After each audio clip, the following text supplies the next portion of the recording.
Hello, I'm Vaughn Tubolino, and today I want to have a discussion about communication and its role in politics. To begin, I want to start by explaining what protects communication in politics, and that would be the First Amendment of the Constitution. It grants all citizens the right of freedom of speech, religion, press, and assembly.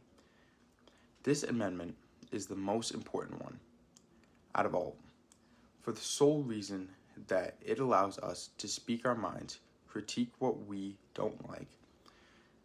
This amendment also guarantees that we are allowed to meet with like-minded people in formed groups. This is the basis of how protests are formed. When communities get together in order to march on something they believe in. And without the First Amendment, we would not be able to do these things. Next, I want to begin talking about democracy and how they ensure the right to communicate. When you are in a democracy, some rights are almost always guaranteed. An example of this is, of course, freedom of speech. Because in a democracy, you need multiple viewpoints to come to the end results. This is why political parties exist. When a country installs legislative that actively takes away your freedoms, those are most common in non-democratic states, such as a dictatorship or a totalitarian government. Their best way to stay in power is to keep their citizens with minimal rights and maximal penalties. In order for a state not to move toward this direction, citizens have to be willing to communicate with the community in order to push legislation against losing freedom. Next, I would like to discuss communication's role in community when we're looking through the lens of politics.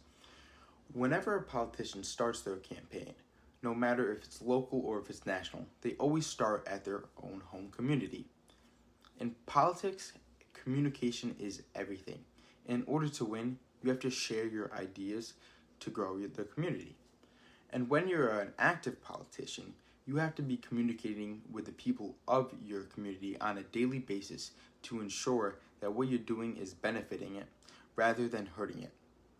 And when there's a problem in the community, there's always a group looking to fix it up.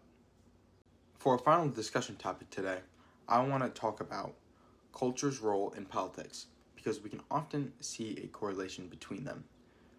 To define culture, I would say it is a collective of people sharing similar experiences with one another. With that in mind, politics in democracy often show what the general wants of the citizens are. Different laws in other regions can often appear in different ways, but the main goal is the same. This is why you need culture in politics. If you don't make legislative that fixes your people's wants, it's more likely that you will not be reelected. Overall, politics and communication are synonymous with each other. With politics, you need communication, and in communication, it might be inherently political.